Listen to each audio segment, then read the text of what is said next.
Entendes o que estás lendo? O podcast que te leva através das páginas da Bíblia. Livro por livro. Capítulo por capítulo. Uma exposição bíblica emocionante. Aperte os cintos e embarque comigo nesta viagem.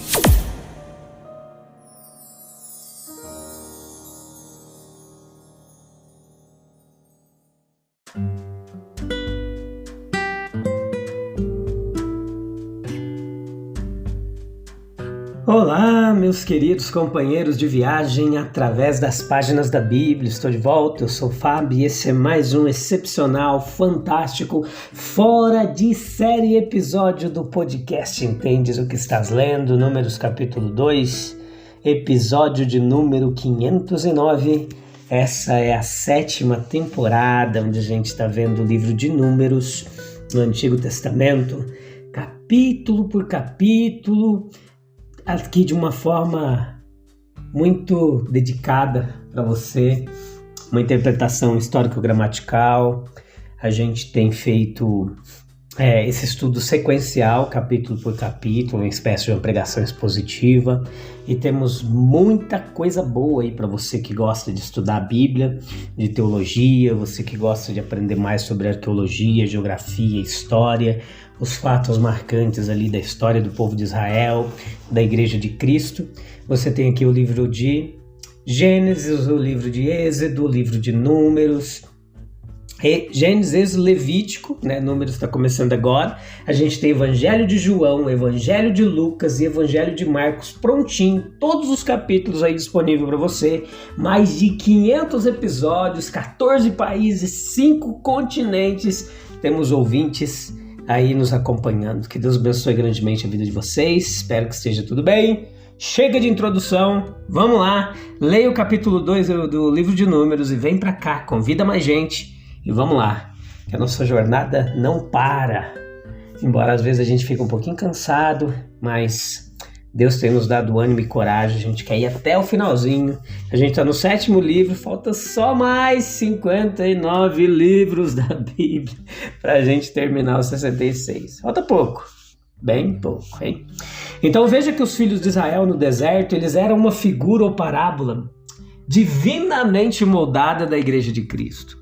Leitores devotos da história da longa marcha do Egito a Canaã sempre foram assombrados por um sentimento tão irreprimível dessa intenção figurativa espiritual que traços dela são aparentes no discurso familiar de todas as nações cristãs ao redor de todo mundo.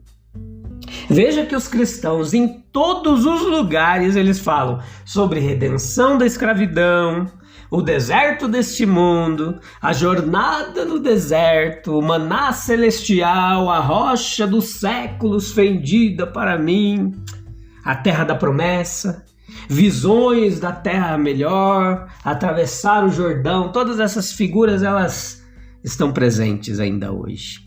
Então a reunião no Sinai, ela é um capítulo da longa parábola, um capítulo tão repleto quanto qualquer outro com instruções sobre a Igreja de Deus. A igreja é um exército. A enumeração no Sinai, ela não foi um senso comum. Ela tomou nota apenas daqueles que estavam aptos a portar armas. E esses capítulos aqui de abertura de Números que a gente está estudando, eles são uma lista obrigatória. A igreja neste mundo é a igreja militante. Cristo é um homem de guerra. Salmo número 45, versículo 3 ao 5. Todo verdadeiro cristão, todo verdadeiro seguidor de Cristo é chamado para ser soldado e combater o bom combate. Não há lugar nas hostes de Cristo para neutros ou não combatentes, não. Mateus capítulo 12, versículo 30. A igreja, ela também é um exército, não apenas um exército, mas um exército em marcha. Então o deserto não era um lugar para construir cidades ou plantar vinhas, não. Tampouco é o mundo uma cidade contínua, uma morada permanente para os santos de Cristo. Compare esse tabernáculo aqui de Números com 2 Coríntios capítulo 5, versículo 1, com 2 Pedro capítulo 1, versículo 14. Somos todos viajantes aqui, peregrinos, como o livro lá de John Bunyan nos conta. Então a igreja ela é um exército com bandeiras. Sim, não há uma multidão espalhada, é um povo organizado. Observem a ordem prescrita nesse capítulo para o acampamento e para a marcha. Essa ideia da igreja ela tem sido muitas vezes abusada para apoiar sistemas eclesiásticos para os quais não há nenhuma garantia no Novo Testamento. O tipo de unidade organizada própria daqui, ela não pode simplesmente ser transferido para a igreja, literalmente, não. Deus é um Deus de ordem e não de confusão. Cremos na comunhão do povo de Deus. Os cristãos não devem lutar cada um por sua própria mão, por sua própria igrejinha ali, não. Ou marchar cada um por si mesmo, de forma individual. É uma coisa boa e agradável que os irmãos se reúnam e se mantenham juntos em união. Pelo menos deveria ser assim, não deveria haver tanta distinção, tanta rivalidade entre o próprio povo de Deus, entre a própria família de Cristo. Disputando qual é a igreja melhor, qual é a igreja mais santa, qual é o povo mais abençoado do que outro. Quanta criancice, gente. Um bom general, ele gostaria de saber, e Cristo conhece, cada um dos seus pelo nome. E eles estão escritos em seu livro da vida. Quando uma alma nasce de novo, nascida em Sião, o Senhor registra o fato. E continuamente se lembra do nome da pessoa. Olha o salmista quando disse lá, sou pobre, sou necessitado, mas o Senhor ele cuida de mim, ele me conhece. Havia um tabernáculo de Deus no meio das tendas de Israel. Isso aqui é importantíssimo. Era a fonte de toda a ordem. Israel formou um acampamento organizado, não uma multidão bagunçada. E por que isso aconteceu? Porque o lugar de cada tribo ele foi designado por Deus e, portanto, não foi uma questão de capricho, parcialidade da parte de Moisés, capítulo 2, versículo 34 de Números. Eles foram agrupados de acordo com suas tribos e famílias. Um posto na retaguarda era tão honroso quanto um lugar na frente. Porque era uma questão de nomeação divina. No entanto, todos que ainda estavam longe, como sinal da reverência devida a seu Deus. Aplica essa verdade aqui às tribos, ou seja, às igrejas, denominações visíveis de Israel de Deus. Isso pode ser ilustrado nos dias apostólicos ou na história moderna da igreja. Cada um tem uma posição geográfica, histórica, social, designada pela providência de Deus. Cada tribo tinha algumas peculiaridades. Cada igreja tem também as suas. E como havia sem dúvida razões para a posição atribuída a cada família, o Deus de ordem e de paz era quem agia. 1 Coríntios capítulo 14. O Deus de ordem e de paz, ele planejou que cada igreja ocupasse o seu lugar designado, por seu próprio padrão, etc., como parte do exército militante. A mesma verdade se estende aos indivíduos, os limites de sua habitação, a esfera de seu serviço que foram fixadas por Deus. As portas das tendas provavelmente davam para o tabernáculo. Era um centro de atração para a orientação por meio do sumo sacerdote Moisés e a nuvem simbólica. Para o perdão através do sacrifício, o próprio Deus é a única esperança de uma igreja pecadora. Pela pureza, através da influência restritiva e elevada de um Deus santo, sempre presente no meio deles. Era uma garantia de segurança, tanto quanto eles estavam ali acampados. Quando eles estavam em marcha também. Quando eles estavam acampados, o versículo 2 e o versículo 17 do capítulo 2, quando eles estavam em marcha. Portanto, meus queridos, Deus está no meio, precisa estar e deve estar. Quando Deus é tirado do meio, do centro de uma igreja, ela deixa de ser igreja de Cristo, mesmo que tenha nome de igreja representante de Cristo. Deus precisa estar no centro de uma igreja.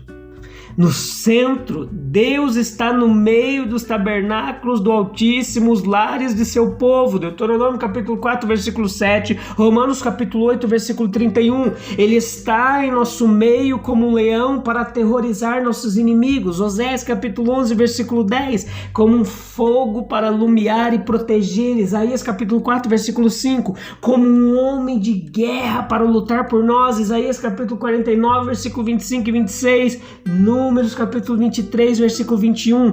Essa presença de Deus em nosso meio precisa estar, deve inspirar confiança. Deuteronômio 33, 29, deve nos levar à reverência. Salmos capítulo 80, número 89, versículo 7, precisa nos conduzir a uma alegria constante de adoração. Salmos número 118, verso 15. Assim como o primeiro capítulo que nós vimos, ele revela o tamanho do exército de Deus, o segundo revela a sua disciplina, a sua ordem. Número não é nada sem ordem e disciplina. Um punhado de cavalaria pode dispersar uma multidão. Mas a disciplina, ela também evita rivalidades. Se aqueles sobre o nosso Senhor, apesar de todos os seus ensinamentos, perguntaram: quem será o maior no reino dos céus? Lembra? Eles estavam na expectativa de um reino terreno, de poder terreno, de reconhecimento terreno, de honras terrenos, de cargos terrenos num reino terreno. Nós podemos ter certeza que vai haver muitas almas ambiciosas perguntando lá no deserto: quem será o maior em Israel? A disciplina apresentada, meus queridos, a nós nesse capítulo, ela estava particularmente relacionada ao tabernáculo, à presença de Deus no meio deles. Nesse contexto, a disciplina, ela pode ser considerada como destinada a garantir três coisas. Vamos lá, anota aí, ó. Uma reverência pelo lugar da presença de Deus, pelo santuário. Eles deveriam armar o acampamento ali, longe do tabernáculo. Havia muito espírito supersticioso, havia idólatras ali entre os israelitas, mas faltava a reverência que vem de uma apreciação inteligente. Mas por uma liminar especial encontrada, eles provavelmente teriam se aglomerado em volta do tabernáculo, como se não sentissem nada de peculiar sobre a arca. Essa lição de reverência, escute isso, ela teve que ser ensinada repetidamente por exemplos aos filisteus, aos homens de Bet-Semes, 1 Samuel capítulo 5 e capítulo 6, a Uzá, no 2 Samuel capítulo 6. O temor de Deus não é apenas o princípio da sabedoria, mas também da segurança e das conquistas espirituais.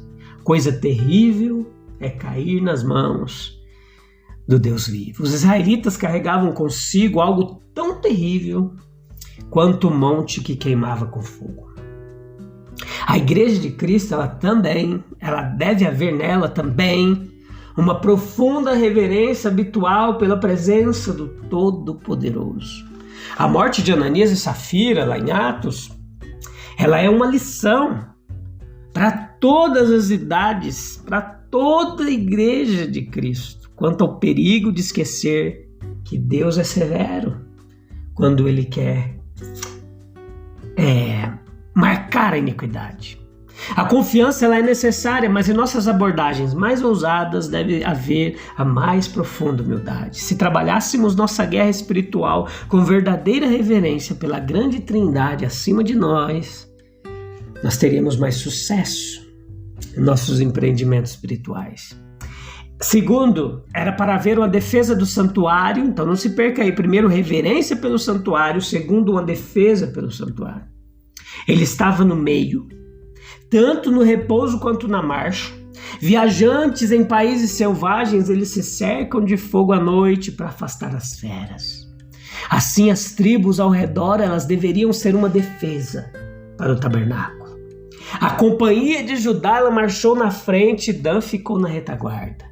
Judá foi de honra em honra entre as tribos, até que a honra culminou na estalagem em Belém do seu descendente.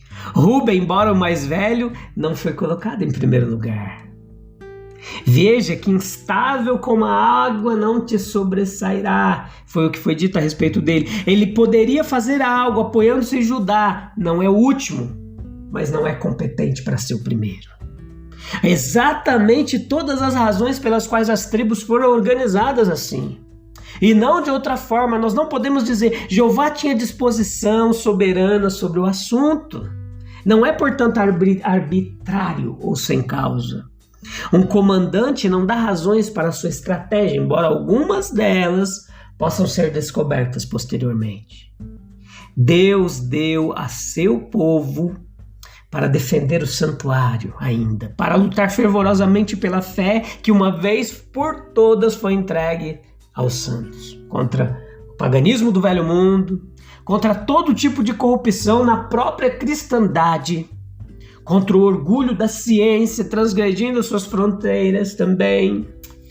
Nós temos que lutar por uma Bíblia gratuita, para todos que se interessarem em lê-la. Sim, seria interessante. Uma Bíblia completa, suas verdades não minimizadas ou atenuadas para atender às fantasias dos homens, interpretadas à sua própria luz e não confundida com as distorções de tradições posteriores. Gente, as Escrituras, elas são nosso tabernáculo. Devemos defendê-las como algo solenemente colocado sob nossa responsabilidade. Uma igreja que não está centrada na palavra, que não tem a Bíblia como centro de tudo que ela faz, está fadada ao fracasso. Primeiro, defesa do santuário. Segundo, proteção do santuário. Primeiro foi... Vamos lá, de novo. Reverência pelo santuário, primeiro. Segundo, defesa pelo santuário. E terceiro, proteção do santuário. Aquilo que defendemos nos protege. Pedro, perante o concílio, ele afirmou e agiu com o seu direito de pregar o evangelho. Devemos obedecer a Deus antes de obedecer aos homens. Sim. Defendendo o que lhe foi confiado, ele também foi defendido quando Deus o livrou da prisão de Herodes. Os infiéis são inseguros. Quando buscamos a Bíblia para defendê-lo dos ataques de seus inimigos, nós estamos multiplicando confortos e defesas para as nossas próprias almas. Quantos, procurando argumentos, também encontraram bálsamo e segurança? O Senhor queria que Israel entendesse que não era porque eles eram 600 mil, mas porque Ele era seu líder que eles eram fortes. Nossa proteção vem de Deus. As proteções de dispositivos, de regulamentos, de estratégias humanas são falhos. Uma defesa pode ser anunciada como perfeita, mas alguma nova arma a tornará inútil. A tecnologia evolui. Somente o escudo da fé apagará todos os dardos inflamados do maligno. Em 1 Coríntios 14, nós temos similaridades com esse capítulo, nos mostrando a necessidade tanto de ordem quanto de disciplina. Tá bom, meus queridos? Eu vou parar aqui. Tá bastante longo. A gente volta no próximo episódio, já no capítulo 3. Tá bom? Capítulo 2, um episódio bastante resumidinho para você. Vamos seguindo firmes e constantes com o Senhor na nossa frente, tá bom? A gente se encontra no próximo episódio, tá bom? Se Deus quiser, te vejo lá então. Um abraço, Deus abençoe, tchau, tchau.